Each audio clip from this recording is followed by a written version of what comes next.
नमस्कार, स्वागत है आपका अनस्क्रिप्टेड एंड अनफिल्टर्ड में। मैं हूं आपका होस्ट टीसी और आज लेकर आया हूं मैं एक और किस्सा जो स्ट्रगल और एडवेंचर दोनों का मजा देगा। तो बिना किसी देरी के शुरू करते हैं। मुंबई सपनों का शहर है और मुझे वहां बस मथुरा के खाने के सपने आते थे। एक समय था जब मैं मथुरा से बाहर निकलने के सपने देखता था और आज मैं मथुरा से बाहर हूं तो मुझे मथुरा बहुत याद आता था। जगह नहीं, मोस्टली वहां का खाना याद आता था। वड़ा पाव और पाव भाजी ही है मुंबई में बस खाने को। तो शुरू से शुरू करते हैं। कॉलेज के बाद ये दूसरी जॉब थी मेरी। नोएडा से दो दोस्तों के साथ मुंबई रिलोकेट हुआ था। स्कूल डेज में फैमिली वेकेशन ट्रिप पर गए थे एक बार। छोटा सा ट्रिप था और खर्चा कंट्रोल करते हुए पूरी मुंबई घूम ली थी हमने। मथुरा के सामने मुंबई दिल्ली से भी बड़ा और वाइब्रेंट शहर लगा था तब। तभी ट्रिप के एंड में मुंबई गेटवे ऑफ इंडिया के सामने आसमान को देखकर बोला था, जॉब करने मुंबई जरूर आऊंगा एक बार। शायद वही वादा खींच लाया था मुझे मुंबई वापस। बात मुंबई की है तो चलो मुंबई के सबसे पहले और सबसे बड़े संघर्ष की बात करते हैं। घर।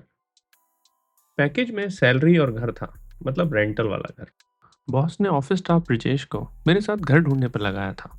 ब्रिजेश भाई अपने यूपी का था और हर प्रॉब्लम का सलूशन अपनी जेब में लेके चलता था।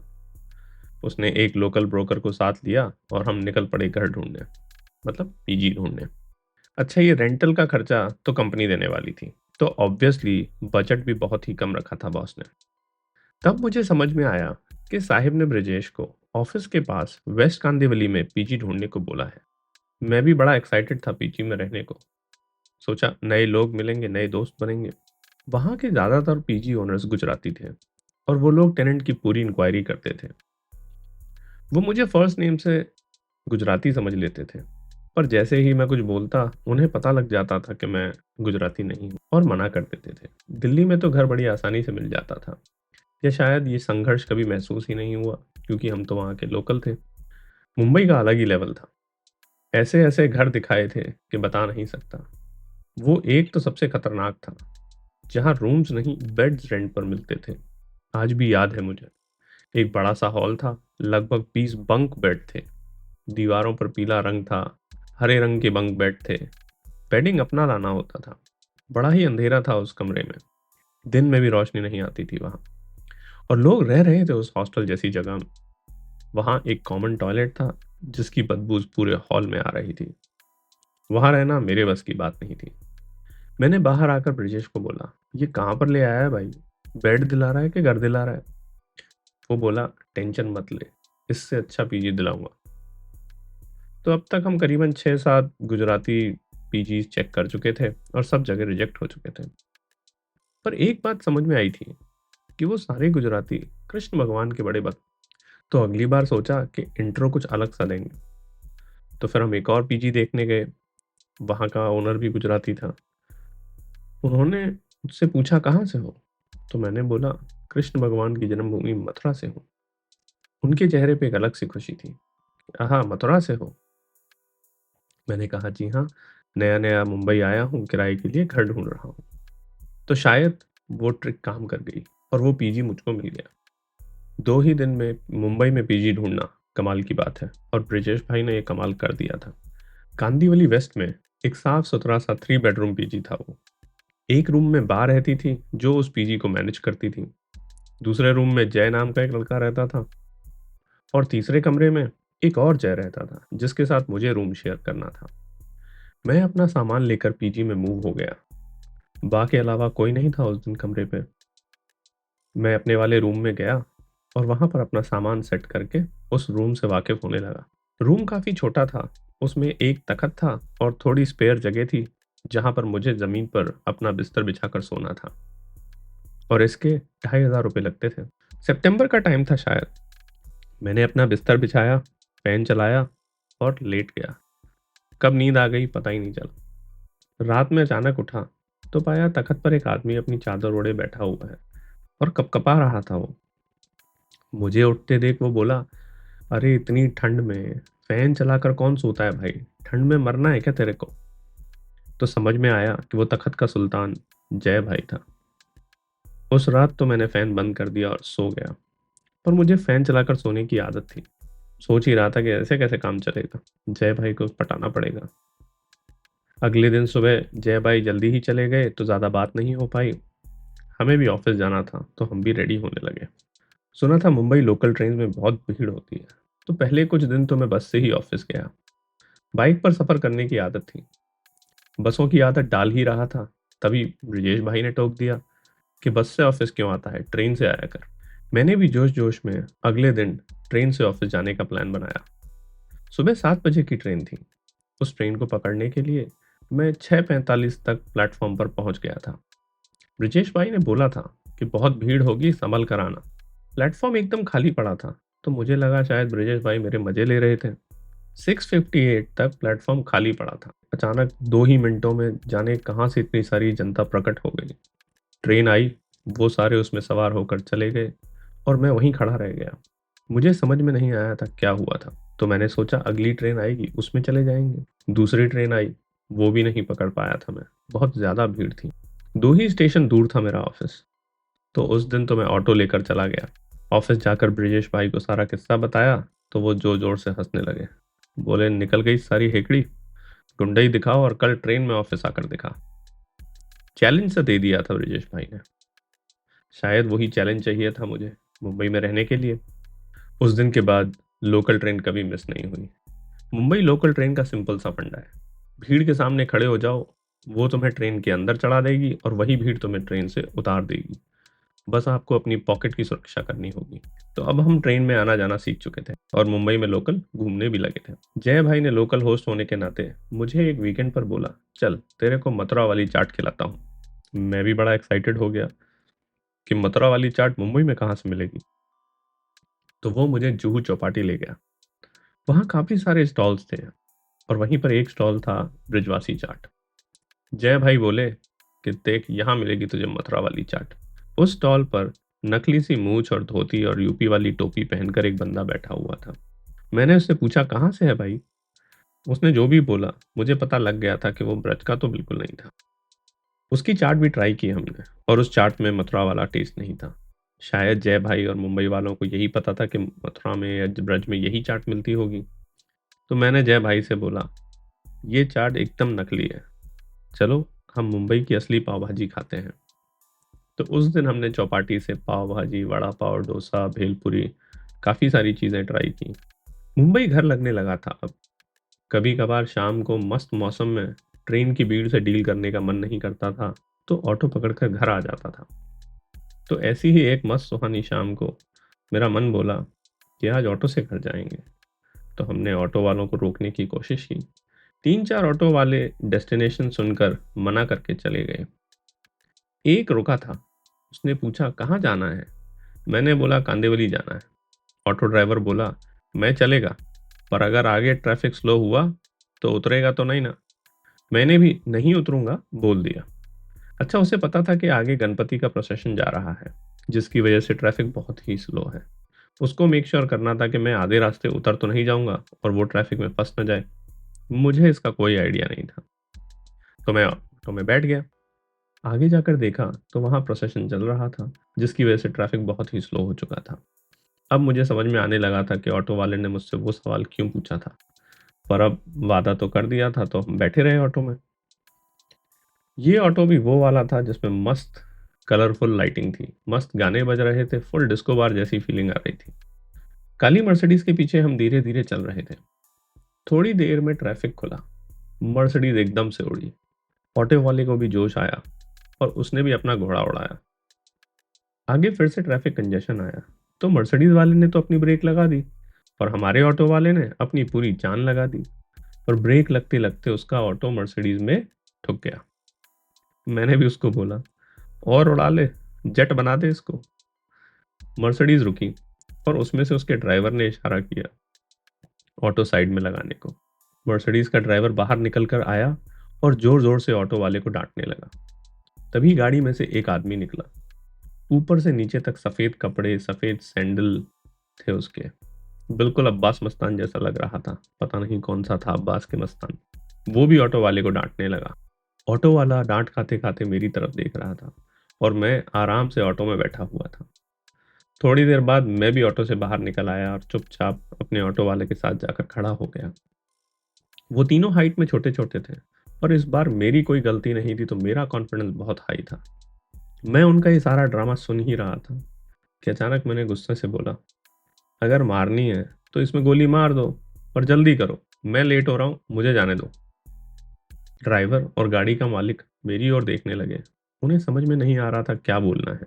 तभी मैं बोला, "तुमने ब्रेक मारी, तुम्हारी गाड़ी रुक गई। इस गरीब की गाड़ी नहीं रुकी। अब क्या ही कर लोगे?" तभी सामने से एक हवलदार हमारी तरफ आ रहा था। उसे देख मुझे लगा अब मामला और लंबा हो जाएगा। अपने को तो एक्सपीरियंस था पुलिस का। मैंने मर्सिडीज के ड्राइवर और मालिक को देखकर बोला, "देखो, अगर ये ट्रैफिक हवलदार के चक्कर में पड़े तो तुम सबका टाइम और पैसा दोनों बर्बाद होंगे। मेरा कुछ नहीं है, मैं तो सवारी हूँ, निकल जाऊंगा, तो देख लो क्या करना है।" गाड़ी पर डेंट छोटा सा था, तो गाड़ी के मालिक को मेरी बात समझ में आ गई थी। उसने अपने ड्राइवर को बोला, "जाने दो, चलो यहाँ से।" और बस उसी के साथ हम चारों अपनी अपनी गाड़ियों में बैठ वहां से निकल लिए। ऑटो वाले ने मुझसे पूछा, "आप बाहर गांव से हो?" मैंने बोला, "नहीं, मैं गांव से नहीं हूँ, मथुरा शहर से हूँ।" बाद में पता चला कि मुंबई वालों के लिए मुंबई के अलावा सब बाहर गांव है। ऑटो वाला बोला, "थैंक यू साहब, वो जो तुम अपन के लफड़े में जो आए, वरना तो लोग यहाँ पर सुमड़ी में निकल लेते हैं। अगर आप नहीं होते।" वो सेठ बड़ा परेशान करता था मुझे, और अगर पुलिस वाले के चक्कर में पड़ते तो लंबा जाते। फिर थोड़ी देर में हमारा पीजी आ गया। मेरा ध्यान अभी भी ऑटो के मीटर पे था, क्योंकि जब ये सब लफड़ा हो रहा था मीटर चल रहा था। जहाँ लगभग 30-40 रुपए का बिल आता है, वहां मैं सोच रहा था कि आज 150 का बिल आएगा। मैं उतरा और ऑटो वाले को पैसे देने लगा। तभी ऑटो वाला एक खिलखिलाती मुस्कान के साथ बोला, "साहब, आपसे पैसे नहीं लेगा अपन। आपने अपन का हेल्प जो किया था।" बस इतना बोल मीटर डाउन कर वो वहां से चला गया। हम भी अपने पीजी चले गए। अब जय भाई से भी दोस्ती होने लगी थी। वीकेंड में जय भाई ने मुझे कांदिवली के 2-4 अपने फेवरेट फूड जॉइंट्स दिखा दिए थे। मुझे कुछ खास पसंद नहीं आया था, सिवाय पापा जी के। तो बात ऐसी है कि मेरा सिर्फ एक ही ऑर्डर हुआ करता था, छोले और नान या रोटियां। अगर वो रेस्टोरेंट या होटल छोले अच्छे नहीं बनाता था तो मैं वहां दोबारा कभी वापस नहीं जाता था। और मुंबई में अच्छे छोले नहीं मिलते। वहां के खाने में वो मथुरा वाला स्वाद नहीं था, और इसका कोई इलाज भी नहीं था। मुझे ही आदत डालनी थी। अपने टेस्ट का खाना नहीं मिल रहा था, और पीजी में खाना बनाना अलाउड नहीं था। इसी बीच मुझे वहां पर चिकन पॉक्स हो गया। अब इसका खाने से कोई कनेक्शन है या नहीं मुझे नहीं पता, पर मुझे लगा कि अब खाने का हाइजीन ठीक करना पड़ेगा। एक तो बेस्वाद खाना, उस पर से अनहेल्दी भी। अब ठान लिया था कि किसी नई जगह जाना है जहाँ किचन हो।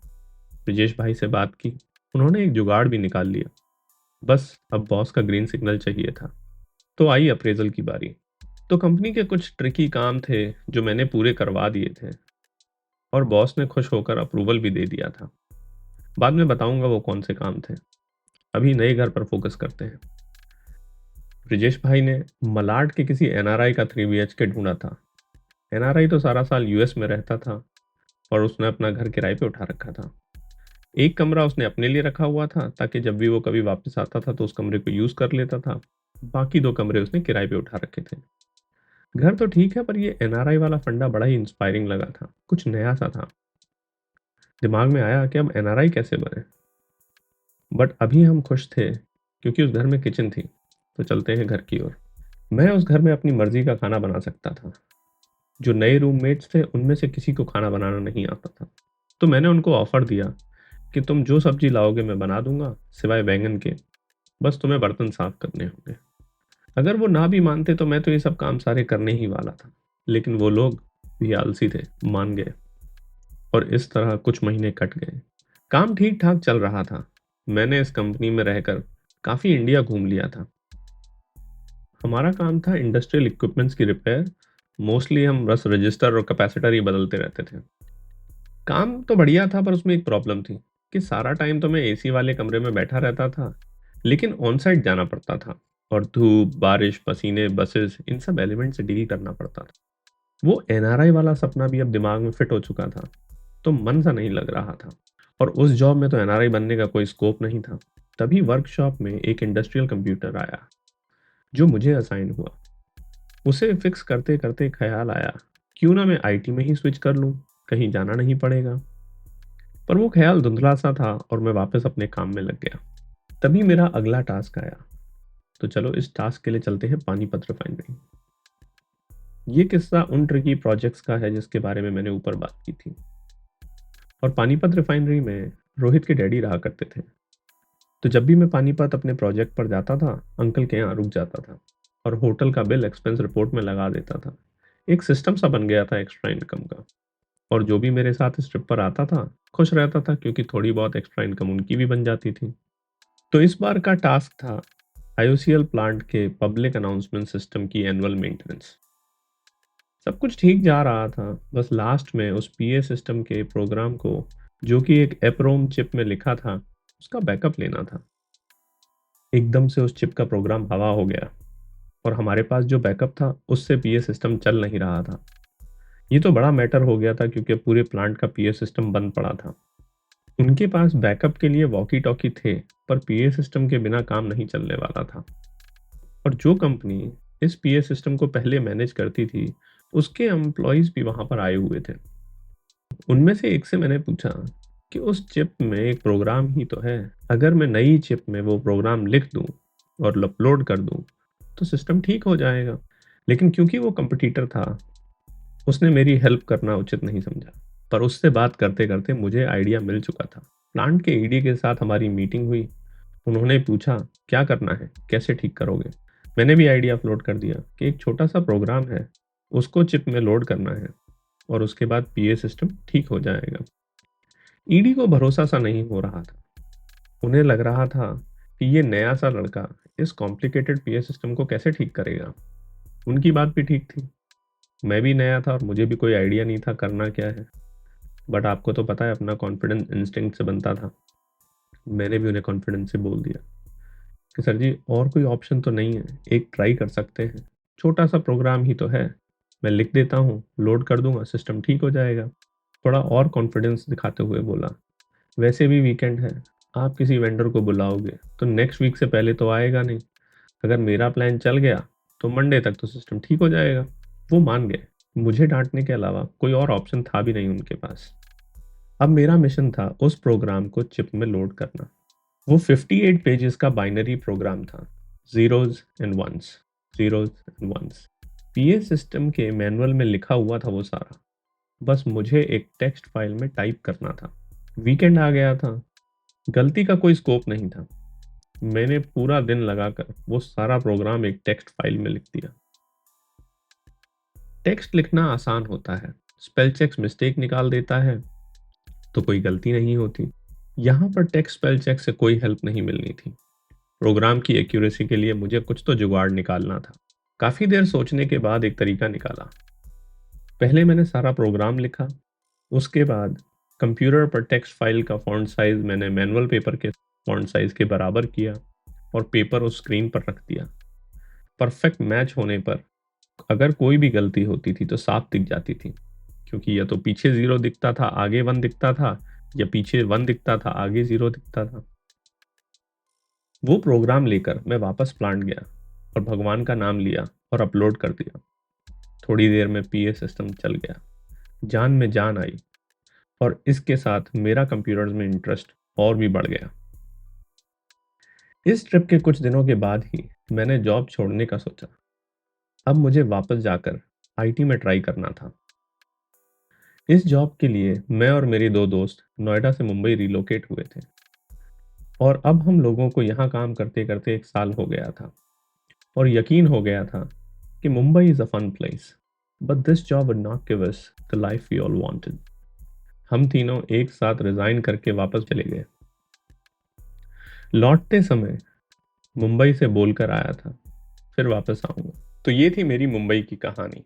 पीजी का जुगाड़, लोकल ट्रेन की भीड़ और अब्बास मस्तान से मुलाकात। मुझे नहीं पता वो अब्बास मस्तान थे भी या नहीं, बस लगते बिल्कुल वैसे ही थे। मुंबई ने जितने चैलेंजेस दिए उतनी ही यादें भी बनाई। आपका सपनों का शहर कौन सा है? और क्या आपने कभी किसी शहर की स्ट्रगल फेस की है? मुझे ज़रूर बताएं। अगली बार मिलेंगे एक नए किस्से के साथ। तब तक मज़े कीजिए और खुश रहिए।